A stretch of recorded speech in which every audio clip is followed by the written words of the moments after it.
Hey, I'd like to welcome you to another episode of Mission Matters. My name is Adam Torres, and if you'd like to apply to be a guest in the show, just head on over to missionmatters.com and click on Be Our Guest to Apply. All right, so today is a very special episode. We're welcoming Shamir Duverso on the line into not only the show, but also into our Mission Matters community. He will be participating as an upcoming author in our next book release. First off, Shamir, just want to say welcome to the show. Thank you so much for having me, Adam. I'm happy to be here. All right, so we got a lot to cover today. So we're going to talk about creating a great enterprise level digital customer experience. Also, I want to get into what you're doing as co-founder and managing director over at Smart Panda Labs. But before we do that, we'll start this episode the way that we start them all with our Mission Matters Minute. So Shamir, we at Mission Matters, we amplify stories for entrepreneurs, executives, and experts. That's our mission. Shamir, what mission matters to you? What really matters to us is having people have the kind of experience that we all want to have when we walk in a store, when we go on a website, that we all really treat each other the way that we'd want to be treated as customers, and being able to really evangelize that experience across the board.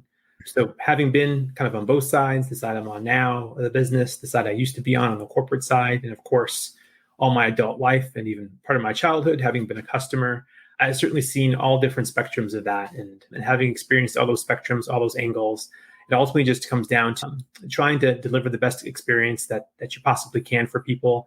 And that kind of selfless attitude ultimately pays itself back.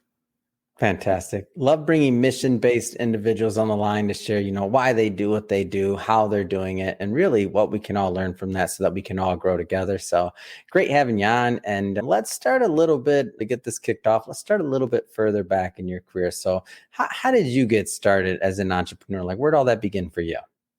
Yeah. So as I kind of mentioned, I started in the corporate world, spent most of my time there. And over the course of my time there, worked with a lot of different partners, both internally in those different organizations and externally with different agencies. But one thing that happens when you're in the corporate world for long enough is you get a bit frustrated by the red tape, frustrated by the bureaucracy of everything that's happening and what's going on, just not getting the answers and the kind of help that you truly need. Mm-hmm. Eventually that frustration just kind of boiled over into the fact of kind of feeling like, you know what, I can do this. I can do this at least just as well, if not, better than a lot of the partners that I'm working with, the groups that I end up working with and paying a lot of money to. So eventually I got with some people who I'd worked with over the years, who I trusted, who I knew were smart and savvy and had good business acumen. We got together in a room and decided to give it a try. Yeah. We started doing it on the side, and we said to ourselves, worst case scenario, we'll have some extra money in our pockets. Best case scenario, this turns into something that eventually can actually pay the bills and that we can actually make a good difference. And I'm here today. Yeah.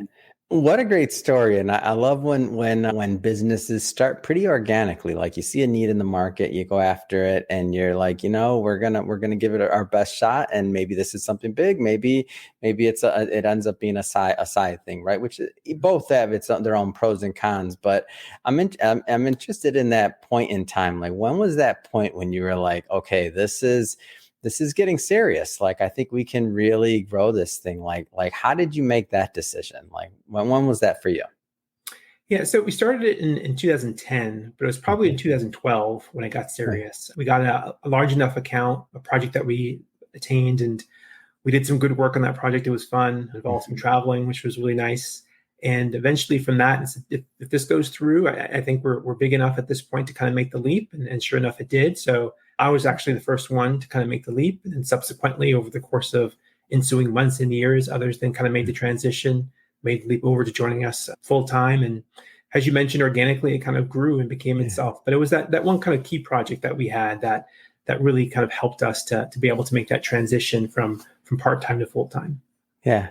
Was that an easy decision for you? I'll tell you, when I went from being like under the corporate umbrella of these large financial institutions I used to work for, when I went out on my own, man, that was a scary moment. How was it for you?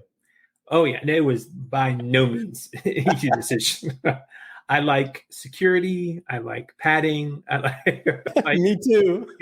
So the idea of not having that security, of not having that padding was very scary. Probably one of the scariest things I've ever done in my life. So you plan as much as you can, but it's one thing to be a part of a Fortune 500, 100 organization and feel like this is pretty secure. Like this company is probably not going away. I mean, granted, you can always get laid off or whatever. Of course. But, this company's not going away. But it's another thing when it's your own company. It's a lot smaller. You have just a handful of clients, so that revenue stream is significantly more fragile than it is when you're dealing with a large corporation that you're working for. So it was pretty scary, but it definitely has paid itself off. And here I am over a decade later and still going. So I'm happy I made the decision I did. Now there'll be quite a few entrepreneurs and executives that watch this, and some, just for context, for everybody watching this, we're recording this in April of 2023. So let's just say we're coming out of the pandemic, a lot of maybe displacement, a lot of pivoting going on, a lot of different things, and some are considering that entrepreneurship route. Based on your experience, what kind of things would you tell some of those that are kind of in that same position that we both were, right? Of thinking of like, okay, we're going to go full time, like from the being under the umbrella of corporate. What are some of the things that you would kind of give the advice to that next generation, or that next crop of entrepreneurs? Yeah, I definitely say as much as you reasonably can, as I alluded to with even myself, and I'm sure you did the same thing, Adam. You plan as much as you can. You can't plan yourself into paralysis, but you plan as much as you reasonably can. So take the leap, but knowing that you have some kind of foundation in place and some kind of structure in place to move forward. One thing that I know I didn't have when I made the leap, maybe you didn't have yourself, Adam, is that the internet today in 2023 just affords so many avenues of diversification. You can have so many potential revenue streams, again, more so than I was able to have, a little over a decade ago. And I would definitely take advantage of that diversification of revenue streams, get a lot of different things going, right? Because then as those pandemic events happen in the world as they do, or a multitude of other things that we can't even conceive or plan for, how that affects maybe one particular stream, it doesn't affect another, or maybe it negatively affects one stream, but then positively affects another. So one big thing, probably the single biggest piece of advice I would give, is to focus on diversification, really diversify that revenue stream, get a couple of different things going, a few different things, and kind of continue to work on all those things. And maybe some will take off and some won't, but that's great. That's the beauty of kind of being able to kind of experiment with all these different avenues and really seeing what works and what doesn't. Yeah, well said. And this is why I love bringing entrepreneurs on the line, because sometimes it's easy to look at somebody when they're maybe a little bit further along in their journey and think like, hey, they had it figured out, or they could do something or not. But I always pick on myself on this one. I'm like, anything that we've built has been the process of like refining mistakes, trying to get better, making more mistakes, trying to get better, but it definitely is not all figured out. And if that's any solace to anybody out there that's in the middle of figuring it out to get to the next stage of where they want to be, all the better. Exactly. So Samir, I want to, let's change it up a bit here. So digital transformation, where did this, I know you were working in corporate prior, but where did this obsession or this want to help, large enterprises with digital transformation, where did that come about? Well, as you mentioned, it came about from working in corporate. And I think it came about from the time that I worked in corporate. So early 2000s, really at that time period where the internet had obviously been around even in the 90s, but I think it was really in the early 2000s where it became this significant part of enterprise companies' strategy. Every enterprise company came to some realization in the early 2000s that we're going to need to invest in this. This is going to be a big thing. It's going to continue to grow. It's going to eventually become a significant part of our business, a significant revenue stream, and we're going to have to really invest in it and understand what that is. So being that time when these large companies like you alluded to, Marriott, NBC Universal, others were starting to invest in it, you saw a lot of the pain, the growing pains that come from making such a dramatic shift, especially one that involves so many technical elements, which is just a real struggle to be able to get your hands around and to be able to take that huge ship, this huge enterprise company that maybe has had some technical foundation for decades, and being able to say, okay, we need to turn this. So now instead of it working this way, it works this way. That was hard. That was painful for so many companies. And going through that and experiencing that helped me to see that, there's going to be a lot of companies that for a long time are going to need a lot of help making that shift, really turning that ship and enabling themselves to be able to develop the experience that continues to grow and evolve each and every day. So now you have a world where, Amazon is the expectation. People are just used to that experience and what that's like and what that delivers. And they expect everyone to be like that. They don't care about your industry, how long you've been in business, how painful it is for, your IT people to make that happen. Yeah. They just have that expectation. And much different than it was in the past, as consumers, they can drive that expectation, right? They really have much more control. So now you're kind of stuck and you need to figure this out. So from that kind of sprang this interest in saying, how can I help enterprises? How can I help marketers make that kind of digital transformation so they can deliver that kind of experience that people expect? Yeah. To go just a little bit further into the topic, could you maybe help define, for the context of this conversation, what digital transformation means, and specifically maybe some of the early stages that you're helping companies with, just to give us some examples? Yeah, no, it's a great question. People define digital transformation a lot of different ways. To me, very simply put, it is how you are enabling yourself as an organization to be able to deliver the digital customer experience. So being able to plop up a website is relatively easy, but for that website to have the information it needs to have about your products, about your services, for people to be able to do what they need to do, whether that's pay a bill or request more information or purchase something, and to be able to do that all on their website or on their mobile phone or an app, that takes a huge amount of effort on the back end to do that. And the digital transformation is saying, how do we get off these old systems that were built before the internet existed, and how do we transform them to be able to now say, okay, now I'm built so I can deliver, and people can do this in the digital world. So they can go on the website and they can buy.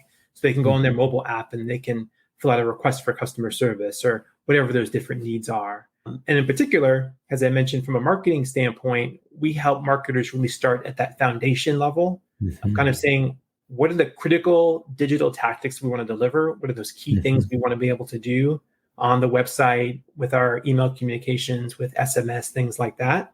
Yeah. Defining what those things are, saying what tools do we need to be able to deliver on those things to be able to do that, and then setting up that fundamental structure, right? So that's really the starting point. That's the foundation of it.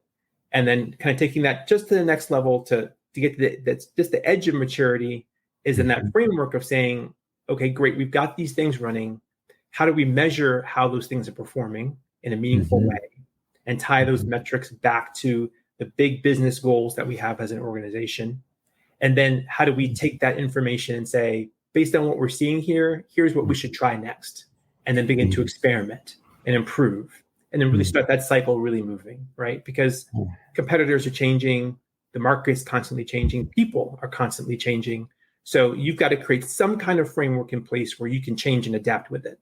And that's really what digital transformation is about. It's empowering you as an organization to be able to constantly get that feedback loop and keep making those changes and keep adapting that experience for the market and for your customers.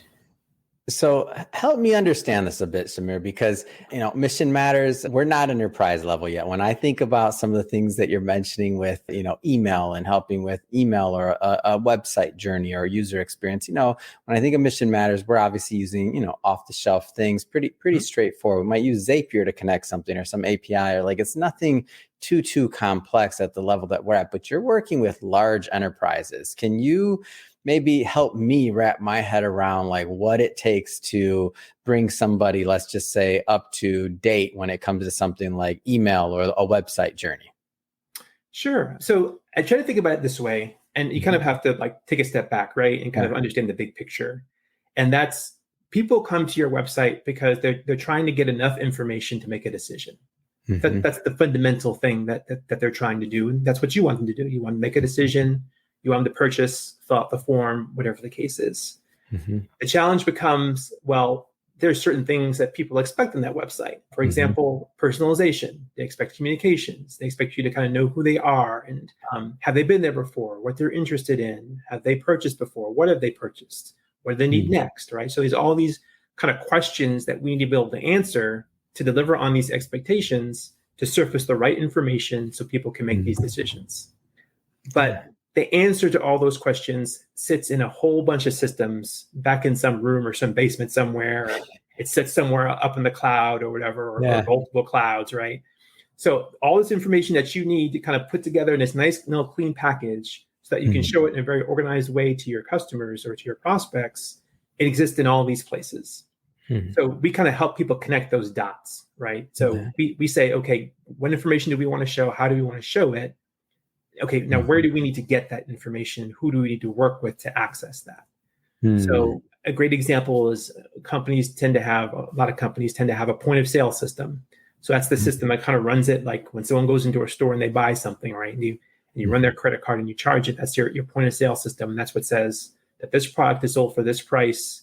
You're going to charge it. We're going to keep track of that transaction. We're going to get the money from the credit card company and so forth. So there's all this data and information that sits in there, but then people go on the website or they call the call center and they expect that all those different touch points have the exact same information. If I tell you who I am and I tell you my ID number or my email address or whatever, you're going to know that, hey, I went to the store down the street last week and I bought this, because you're going to pull up my customer record. Or I can pull it up myself on the website and pull up what I bought, and I can enter a complaint or whatever I need to do.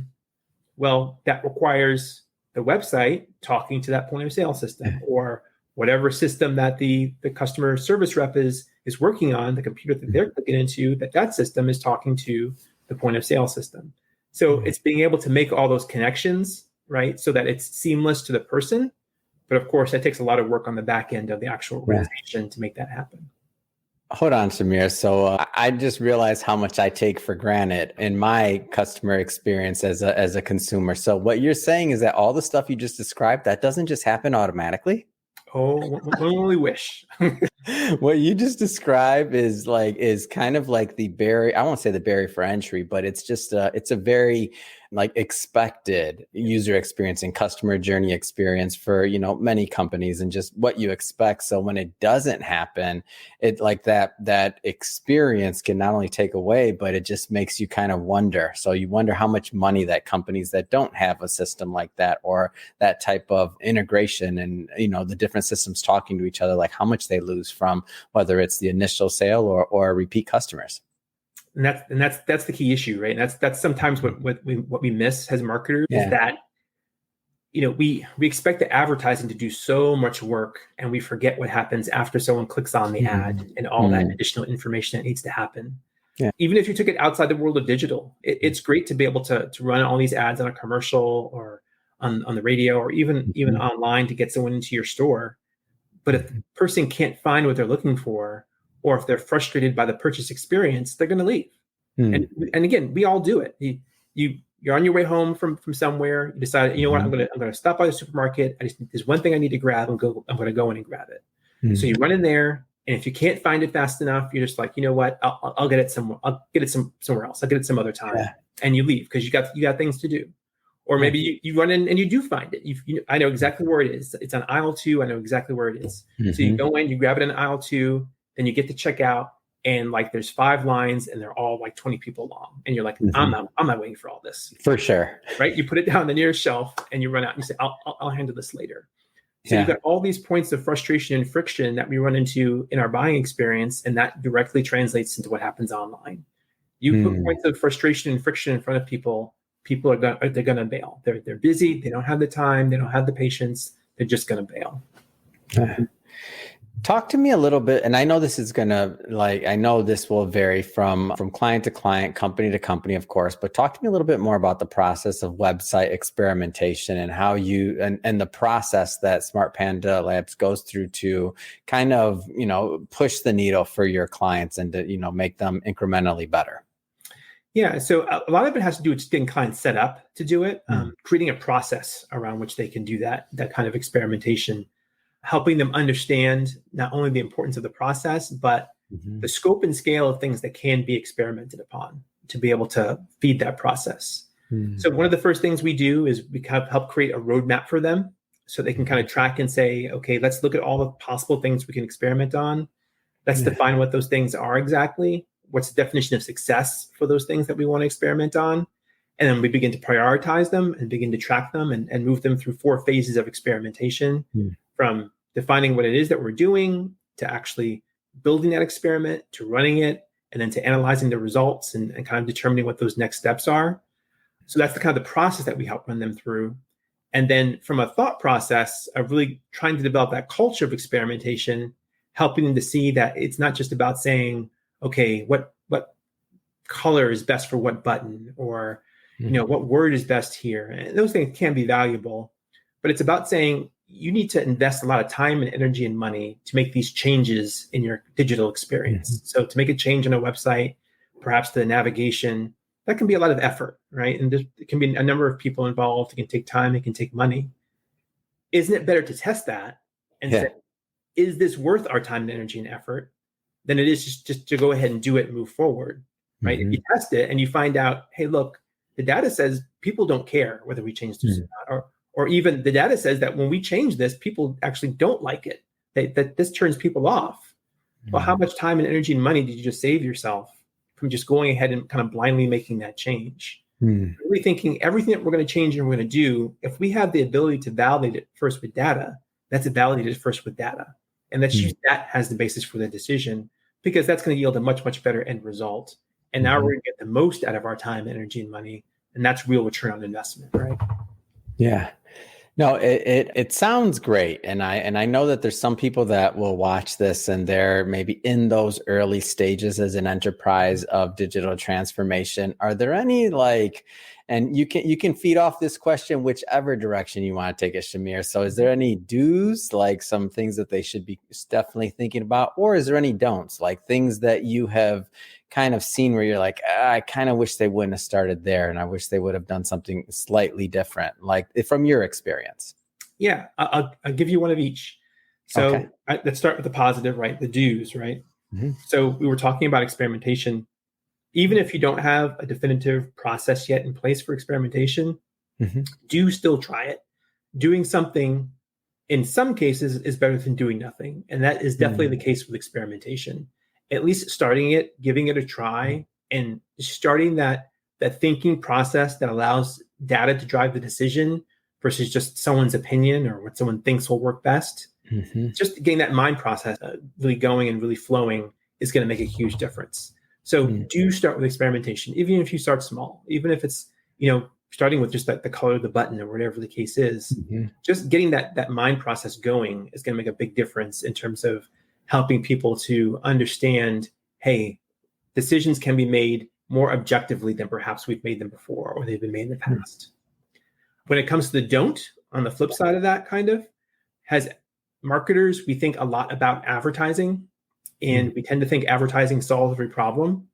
And the advertising platforms, the Googles and the Metas and the LinkedIns of the world, they want you to think that that spending money on their platforms is the solution to every problem, and they're very good at that, right? Yes, they are. So, but again, when we think about it, people spend moments, just mere moments, interacting with an ad. They spend the overwhelming majority of their time making the decision based on what's happening on your website or whatever other digital property that they're interacting with. So how much money are you spending on ads, getting them there? How much money are you spending on where people are spending their time? And does that equation really make sense, right? Are you spending the overwhelming majority of your dollars where people are spending seconds, but then not having any real investment where people are spending, minutes coming back again and again in order to make their informed decision and ultimately become a customer? What's that balance? So don't be fooled by thinking advertising is the solution to every problem. Really focus on that post-click experience. What happens after the click? What happens post-click? And make sure you're putting the investment there, because that investment is going to drive profitability. That investment is going to reduce your customer acquisition costs. That investment is going to drive customer lifetime value. It's great. Tell me a little bit about this, how we should all be thinking about in this. I think there's a lot of crossover here, by the way, from the enterprise also to the small business. But how we should be thinking about the idea of omni-channel digital campaigns, marketing campaigns. Like, how should we be framing that? Because, some's going to be obviously online, the digital component. Some's going to be email. Some's going to be and really a lot of things people are talking about, right, is attribution and like where to spend the most money and get the best ROI on it. How do you view that, though, the omni-channel marketing component of this? Yeah, it's critically important. And people are easily distracted. People's attention spans are small. They have a lot of things competing for their attention. And I'm not just talking about the things that are competing for their attention online. There's things competing for their attention just in the, in the real world, right? Yeah. The things that they're going through each and every day. So often it takes multiple touch points, not so much you don't want to bother or kind of be a nuisance to someone. Yeah. But you really just want to help remind them of kind of like, hey, this is something you were interested in doing, kind of complete the process, right? So a lot of times people have the full intention of completing the process and buying, they're just distracted. So omnichannel plays a role in that because, again, it may start with the ad, but then it goes to the website and you start to kind of look around, but then you get distracted and you leave. And that's when the email gets sent and says, hey, you were on the website, you were searching for this, you still interested in this? And yeah, that's right. And you go back and maybe you get a little bit further in the process and you add something to your cart and then you leave again. And that's when you get the email or text message that says, hey, you left this in your cart. You're still looking about, oh, that's right, I need to buy that. Yeah. So you get all these kind of touch points kind of driving you all the way down that customer journey until ultimately you make that decision, right? So that's why omnichannel is so important, because you need those touch points. You need those kind of triggers and reminders to kind of nudge you down that process, to kind of hold your hand down that path into ultimately converting. Yeah. Well, as I mentioned kind of in the beginning of this, and I should say it again, is that so we're not going to go too far into the book today. And the reason for this for everybody watching is because we're going to be bringing Shamir back onto the show for part 2 of this interview series on him. And we will actually do a deep dive into his writing and into what he presents in the upcoming Mission Matters release.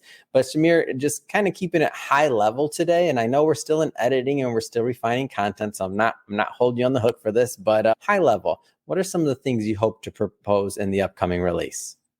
It's really about saying the importance of focusing on those key elements that we talked about today of digital transformation, right? Of really focusing on that post-click experience, but also focusing on elements around that maybe we don't think about. So the importance of diversity when it comes to really creating a good customer journey, that you're creating this customer journey for all kinds of different people.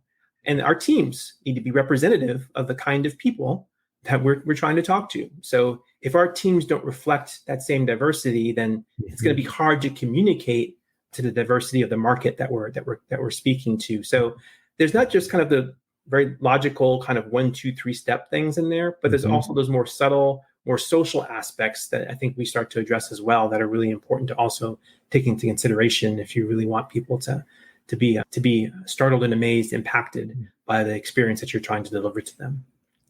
All right, I'm cutting you off there. You can't give them everything, all right? There's the teaser. We still want people to pick up a copy of the book, of course, when it's ready, and also to tune into the second interview. So I'm gonna cut you off there. But that being said, I mean, really, it has been great having you on the show today and learning more about, of course, Smart Panda Labs, and also, what it takes to create a great enterprise level customer experience and post-click experience.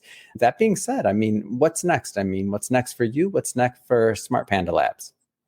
I think really about Smart Panda Labs right now is really about trying to do what we're doing today, which is trying to really evangelize that message, right? Trying to get people to really understand the different ways that they can really touch and impact their customers and deliver that kind of experience that people are really expecting and demanding.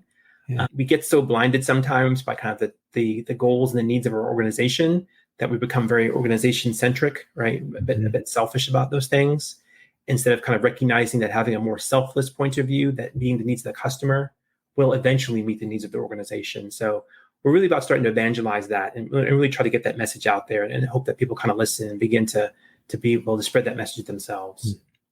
And Shamir, if somebody's watching this or listening to this and they want to follow up and they want to learn more about Smart Panda Labs, what's the best way for them to do that? Yeah, they can certainly visit us at our website, smartpandalabs.com. They can also contact me, connect with me on LinkedIn if they'd like to, follow me. I very much doubt you'll find another Shamir Duverso on LinkedIn, so I should be pretty easy to find. So fantastic. And we'll put all that information, by the way, in the show notes so that our audience can just click on the links and head right on over and check you out. And of course, check out the website And speaking of the audience, if this is your first time with Mission Matters or engaging in an episode, we're all about bringing on business owners, entrepreneurs, and executives and having them share their mission, the reason behind their mission, really why they do what they do, how they're doing it, and what we can all learn from that so that we can all grow together. Again, the whole point of the Mission Matters platform is so that we all grow together. If that's the type of content that sounds interesting or fun or exciting to you, we welcome you. Hit that subscribe button because we have many more mission-based individuals coming up on the line and we don't want you to miss a thing.